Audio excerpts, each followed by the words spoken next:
कधी ज्यांनी एकमेकांचे हात घट्ट पकडून काळाला जणू आव्हान दिलं होतं की परिस्थिती काहीही असो पण एकत्रच राहू. आज त्याच हातांच्या मध्ये शांततेची अशी एक भिंत उभी राहिली होती जी फोडण्याची ताकद त्या क्षणी ना काळात होती ना परिस्थितीत. फक्त एकच आशा होती जी अनेक वर्षानंतर पुन्हा त्या वळणावर घेऊन आली होती जिथे कधी ते दोघे एकत्र चालत असत. अर्जुन त्या दिवशी एका जुन्या क्लायंटला भेटायला गेला होता. काम लहानसं होतं पण जागा मात्र खूप जुनी होती. तोच तो परिसर जिथे वर्षापूर्वी तो आपल्या बायको सुजाताबरोबर चहा प्यायला यायचा. त्या गल्ल्या आजही तिथेच होत्या पण दुकानांची नावं बदललेली होती. काही भिंतींवर नवीन रंग चढवला गेला होता पण काही आठवणी अजूनही त्या विटांमध्येच गप्प दडलेल्या होत्या. कारमधून उतरल्यावर अर्जुन जणू भूतकाळातच उतरला. चालता चालता जेव्हा तो गल्लीच्या कोपऱ्यावर पोहोचला तेव्हा त्याची नजर एका छोट्याशा दुकानावर पडली. एकीकडे लाकडी गाडा ठेवलेला होता ज्यावर आंबे, केळी, संत्री आणि काही भाज्या होत्या. दुसऱ्या बाजूला एक जुना गॅसचा चूल होता ज्यावर चहा उकळत होता. शेजारी 2 बाकडं, एक लोखंडी पेटी, काही काचेचे ग्लास आणि बाजूला ठेवलेली कपड्याची पिशवी होती. त्या सगळ्या सेटअपच्या मध्ये एक बाई उभी होती, सावळीशी, घामाने ओली झालेली, कपाळावरची रेषा, कपाळावर मोठा काळा तीळ आणि हातात चहाची किटली. कधी चहा गाळत होती, कधी फळं पुसत होती तर कधी एखाद्या ग्राहकाला म्हणत होती, "काय देऊ साहेब, चहा की फळं?" अर्जुनचे पाऊल तिथेच थांबले. तो चेहरा, ती चाल, त्या कपाळावरचा तीळ सगळं काही ओळखीचं होतं पण तरीही विश्वास ठेवण्यासारखं नव्हतं. ती सुजा होती. हो, तीच सुजा जिच्यासोबत त्याने कधी सप्तपदी घेतले होते. तीच सुजा जिला त्याने वचन दिलं होतं, "तुझ्याशिवाय मी अपूर्ण आहे." आणि आज ती उन्हात उभी राहून चहा आणि फळांचं छोटं दुकान चालवत होती. कदाचित आयुष्याच्या परिस्थितीशी झुंज देत होती, कदाचित आपल्या मुलीच्या उपचाराचा भार उचलत होती आणि त्याहूनही मोठं म्हणजे आपल्या स्वाभिमानाला जपण्यासाठी दररोज स्वतःशी एक नवी लढा देत होती. अर्जुनचे ओठ कोरडे पडले. त्याने पटकन खिशातून रुमाल काढला आणि चेहरा झाकला. तो आता आधीसारखा राहिला नव्हता. चेहरा भरलेला होता, रंग गोरा आणि स्वच्छ झाला होता, कपडे महागडे होते, चालण्यात थाट रुबाब होता.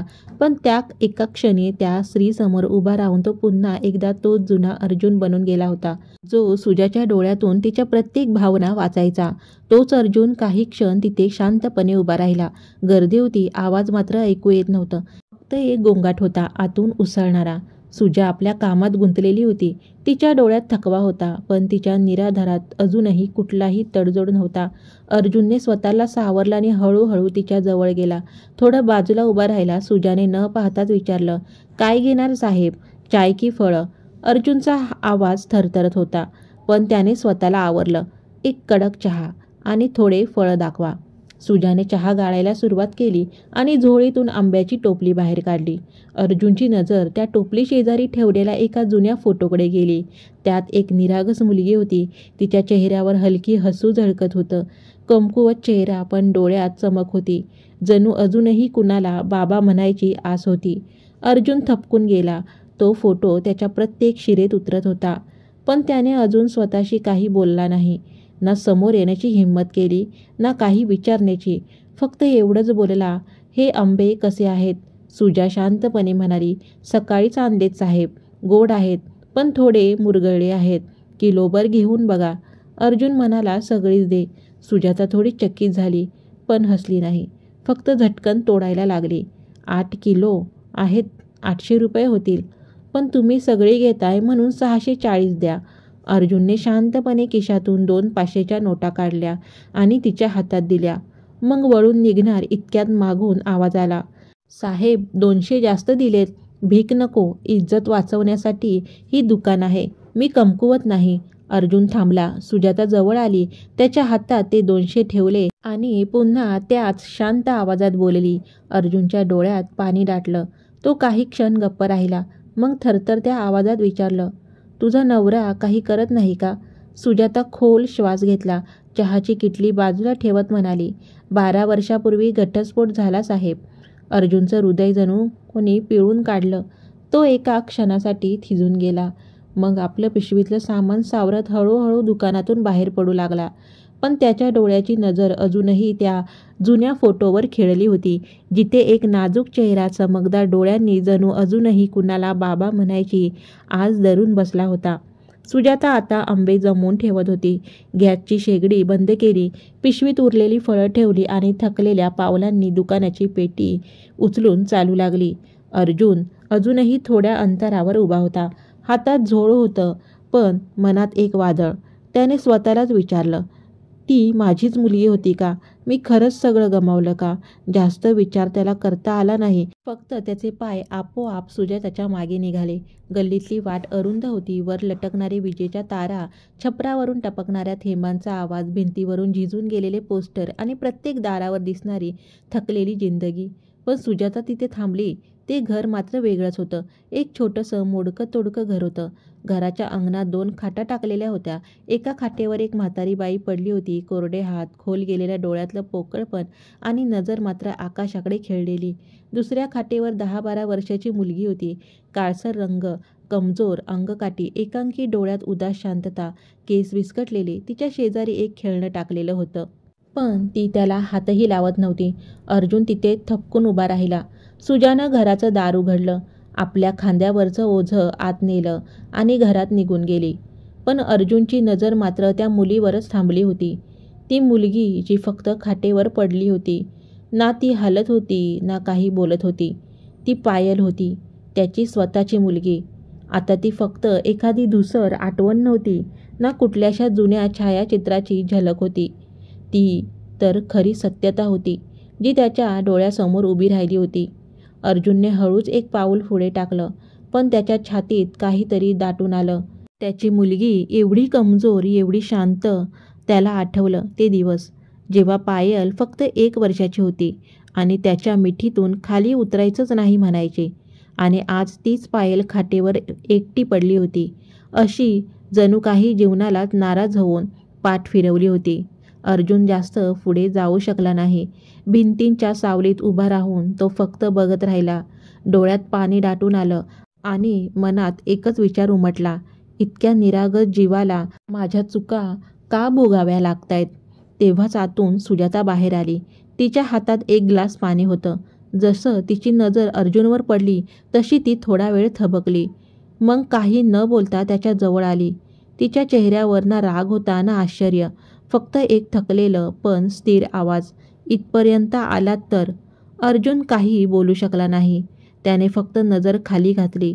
सुजाताने पायलच्या दिशेने पाहिलं, मग पुन्हा अर्जुनच्या डोळ्यात डोकावत म्हणाली, आता बघूनही घेतलं. कदाचित आता कळलं असेल एकट्याने सगळं सांभाळणं किती कठीण असतं.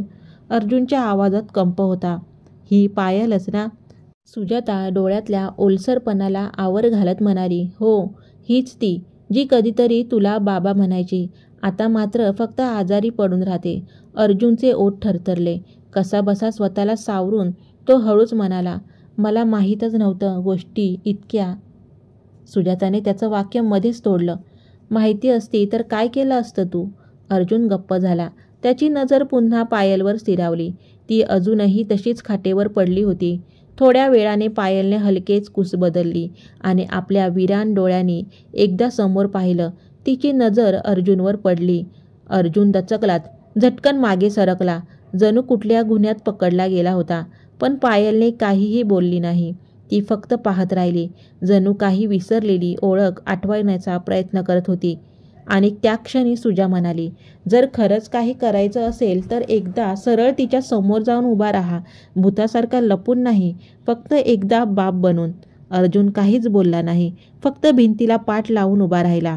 पायल अजूनही पाहत होती, पण तिच्या डोळ्यात ना भीती ना आनंद, फक्त एक प्रश्न होता, जो कदाचित तिलाच कळत नव्हता. पायल आता खाटेवरून थोडीशी उठून बसली होती. तिच्या चेहऱ्यावर तीच थकलेली निरागसता होती, जी बहुतेक त्या मुलांमध्ये दिसते, जे बोलतात कमी पण सहन करतात जास्त. तिने आपल्या आईकडे पाहिलं आणि मग त्या अनोळखी माणसाकडे, जो भिंतीजवळ थोड्या अंतरावर तिला पाहत होता. तो माणूस ज्याच्या डोळ्यात भीती होती, पश्चाताप होता आणि एक न बोललेली ओळख मिळवण्याची आशाही होती. सुजा शांतपणे पायलजवळ गेली, हळुवारपणे तिच्या डोक्यावर हात फिरवला आणि खूप हलक्या स्वरात म्हणाली, बाळा, हे तुझे बाबा आहेत. सुजाने अलगद आवाजात म्हटलं, पायल काहीच बोलली नाही, फक्त डोळे वर करून अर्जुनकडे पाहिलं आणि मग परत खाली नजर झुकवली. अर्जुन स्वतःला थांबवू शकला नाही. हळूहळू पुढे आला आणि पायलच्या समोर जमिनीवर गुडघ्यावर बसला. त्याच्या डोळ्यातून अश्रू वाहू लागले. थरथरणाऱ्या आवाजात तो म्हणाला, मी खूप वर्ष गप्प राहिलो ग, खूप मोठी चूक केली. तुला सोडलं, तुझ्या आईलाही आणि स्वतःलाही हरवून बसलो. माहीत नाही आता मला अधिकार उरलाय का नाही, पण एकदा, फक्त एकदा तरी मला माफ करशील का? पायलच्या डोळ्यात सरळ राग नव्हता, पण कुठलाही भावही नव्हता. फक्त एक रिकामेपणा होता. जणू काही तोच सांगत होता, एवढी वर्ष कुठे होतात बाबा? काही क्षण शांतता पसरली. मग पायलने हळूच हात पुढे केला आणि अर्जुनच्या अश्रूंनी भिजलेल्या चेहऱ्याला स्पर्श केला. तिच्या ओठावरून एकही शब्द बाहेर आला नाही, पण त्या स्पर्शात सगळं काही होतं, जे एक लहान मुलगी कधीही बोलून सांगू शकली नव्हती. पायल हळूहळू उठली आणि अलगद अर्जुनच्या गळ्यात जाऊन विसावली. खूप हळू, खूप घट्ट. अर्जुननेही आपल्या लेकराला छातीशी घट्ट कवटाळून धरलं. तो रडत होता, पण त्याच्या रडण्यात आता कमजोरी नव्हती, तर ती वेदना होती, जी वर्षानुवर्ष त्याच्या आत्म्यात दडली होती. सुजा जवळच उभी होती. तिचे डोळेही पाणावले होते. ती काही बोलली नाही, फक्त पायलच्या डोक्यावर हात ठेवला. काही वेळानंतर पायल पुन्हा खाटेवर झोपली. अलगद कूस बदलून भिंतीकडे तोंड केलं. कदाचित तिचे डोळे मिटले होते, किंवा कदाचित ती अजूनही त्या स्पर्शाला आपल्या हृदयात साठवत होती. अर्जुन मात्र जमिनीवर बसूनच राहिला, गप्प, निशब्द. त्याची नजर पायलवर होती, पण त्याच्या मनात मात्र काही वेगळंच सुरू होतं. त्याचं मन पुन्हा पुन्हा म्हणत होतं, पायल काहीच बोलली नाही, फक्त डोळे वर करून अर्जुनकडे पाहिलं आणि पुन्हा खाली मान घालून बसली. अर्जुनला स्वतःला आवरता आलं नाही. तो हळूहळू पुढे गेला आणि पायलच्या समोर जमिनीवर गुडघ्यावर बसला. त्याच्या डोळ्यातून अश्रू वाहू लागले. थरथरत्या आवाजात तो म्हणाला, मी खूप वर्ष शांत बसलो ग बाळा, खूप मोठी चूक केली. तुला पण सोडलं, तुझ्या आईलाही आणि स्वतःलाही हरवलं. ठाऊक नाही आता काही हक्क उरलाय की नाही, पण एकदा, फक्त एकदा मला माफ करशील का? थोड्या वेळानंतर पायल पुन्हा खाटेवर जाऊन पहुडली. हळूच करवड घेतली आणि भिंतीकडे तोंड करून डोळे मिटले. कदाचित ती झोपली होती, कदाचित अजूनही तो स्पर्श मनात साठवत होती. अर्जुन तसाच जमिनीवर बसला होता, गप्प, निशब्द. त्याचे डोळे पायलवर होते, पण मनात वेगळंच काहीतरी सुरू होतं. मन वारंवार म्हणत होतं, आता तिला विचार, तू पुन्हा तिचा बाबा होऊ शकतोस का? सुजाला सांग, पुन्हा तिच्यासोबत आयुष्य जगायचं आहे. पण त्याची नजर सुजाकडे गेली. ती अजूनही शांत उभी होती. ना काही इशारा, ना काही थांबवणं. फक्त तिच्या पापण्यांवर ती जुनी थकावट होती, जिचं कुठल्याही स्पष्टीकरणाची गरज नव्हती. अर्जुन शांतपणे हात जमिनीवर ठेवले आणि हळूहळू उठला. पुन्हा एकदा पायलच्या दिशेने पाहिलं. बोलायचं होतं, पण शब्द हृदयातल्या वेदनेत बुडून परत फिरले.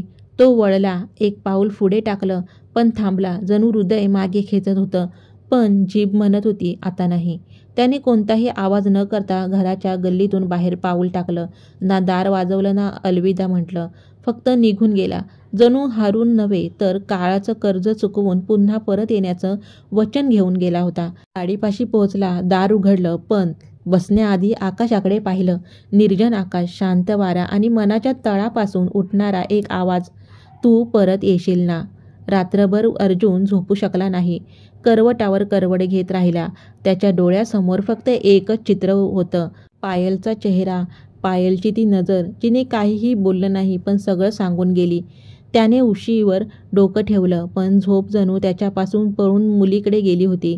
9 वर्षांनी भेटलेल्या त्या क्षणात त्याने स्वतःशीच पुटपुटलं, आज फक्त बघून परत आलो आहे, पण अजून बाकी आहे.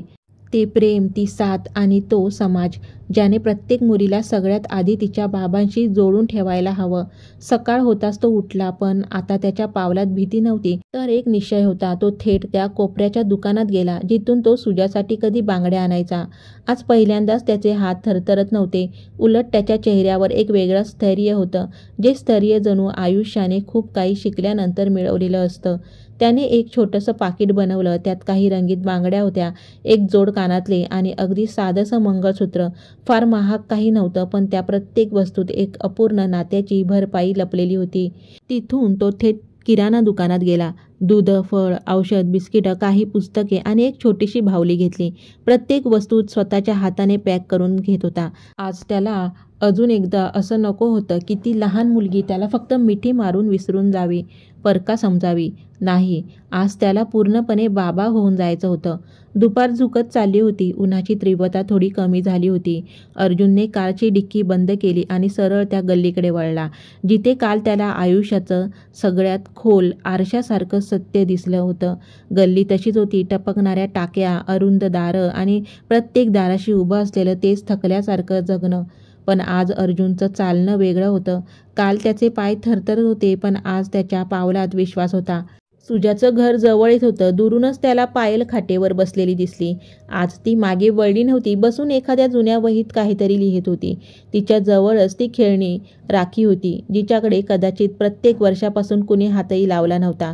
अर्जुन थांबला, एक खोल श्वास घेतला आणि हळूहळू त्या घराकडे वळला, जे त्याने कधी स्वतःपासूनच खूप दूर केलं होतं. पायलने त्याला पाहिलं आणि यावेळी तिच्या चेहऱ्यावरती परकेपणाची सावली नव्हती. ती थोडी दचकी जरूर, पण डोळ्यात एक हलकीशी चमक होती. बाबा, तिने हलकेच म्हटलं. अर्जुन थांबू शकला नाही. त्याने झटकन आपले हात पसरले आणि पायल धावत त्याच्या मिठीत आली. यावेळी ती लिपटताना हिचकली नाही. जणू आता खात्री झाली होती की ही मिठी फक्त एका क्षणापुरती नाही, आता ही रोजची होणार आहे. तो तिला उचलून घरात घेऊन आला. सुजा दारात उभी होती. ती फक्त पाहत होती. ना हसू होतं ना प्रश्न. तिच्या डोळ्यात फक्त वर्षानुवर्षाचा वाट पाहण्याचा सन्नाटा होता. अर्जुनने पायलला खाटेवर बसवलं. मग डिक्कीमधून आणलेली पिशवी उघडली. औषधं, दूध, पुस्तके, फळं, खेळणी एक एक करून सगळं काढून समोर ठेवलं. आणि मग खिशातून ते छोटं पाकीट बाहेर काढलं आणि सुजाताकडे दिलं. हे तुझ्यासाठी आहे, त्याने हळू आवाजात म्हटलं. सुजा काही क्षण त्याच्याकडे पाहत राहिली. मग पाकीट उघडलं. बांगड्यांच्या मध्ये ठेवलेलं. अर्जुनच्या समोर त्याचा मोठा भाऊ उभा होता. वर्षानुवर्ष भेट न झाल्यामुळे दोघांच्या डोळ्यात एकाच वेळी आश्चर्य आणि ओळखीची जाणीव होती. भाऊ हळूच म्हणाला, तू तू खरंच परत आलास? इतक्या वर्षांनी मी तर समजलो होतो की तुझं या घराशी, या दुकानाशी काहीही नातं उरलं नाही. अर्जुनने शांत पण ठाम आवाजात उत्तर दिलं, नातं तुटत नाही दादा, फक्त कधी कधी वेळ आपल्याला दूर नेते. पण आज मी परत आलोय, कारण मला माझं हरवलेलं घर, माझं कुटुंब, माझं स्वतःचं आयुष्य परत हवं आहे. भावाच्या चेहऱ्यावर अजूनही संशय दिसत होता. तो म्हणाला, अर्जुन, इतक्या वर्षांनी अचानक परत येऊन सर्व काही पूर्वीसारखं होईल असं तुला खरंच वाटतं का? अर्जुनने एक खोल श्वास घेतला. त्याच्या नजरा पायरीपाशी ठेवलेल्या जुन्या दुकानातील वस्तूंवर गेल्या. तो हळू आवाजात म्हणाला, पूर्वीसारखं नसेल दादा, पण नव्यासारखं नक्की असेल. पण यावेळेस मी फक्त भाऊ नाही, नवरा नाही, तर बाप म्हणून जगायला आलो आहे. आता माझ्यासाठी सर्वात मोठं धन म्हणजे माझी मुलगी, माझं घर आणि ते नातं जे मी स्वतःच्या हाताने मोडलं होतं. भाऊ शांतपणे उभा राहिला. वर्षानुवर्षाची रागाची मस्तराची भिंत जणू थोडीशी ढासळली. त्याने हळूच अर्जुनच्या खांद्यावर हात ठेवला आणि म्हणाला, जर खरंच तुझा निर्धार असा असेल तर मी तुला थांबवणार नाही. पण लक्षात ठेव, घर पुन्हा बांधणं सोपं नसतं. प्रत्येक दिवस तुझी परीक्षा घेईल. अर्जुनने मान खाली घालून फक्त इतकंच म्हटलं, दादा, यावेळेस मी एकही परीक्षा चुकवणार नाही. दुकानात एक अनोखी शांतता पसरली. जणू वर्षानुवर्ष दडलेले शब्द आज मुक्त झाले होते. अर्जुन शांत बसला. हळूच खुर्ची ओढली, बसला आणि मग अगदी स्थिर आवाजात म्हणाला, आतापासून ही दुकान आणि हे आयुष्य माझं असेल. माझ्या मर्जीने चालेल. मोठा भाऊ दचकला. हसण्याचा प्रयत्न केला. काय म्हणायचं आहे तुला? अर्जुन त्याच्या डोळ्यात डोळे घालून म्हणाला, म्हणजे आता मी माझे नातेसंबंध परत जगू इच्छितो.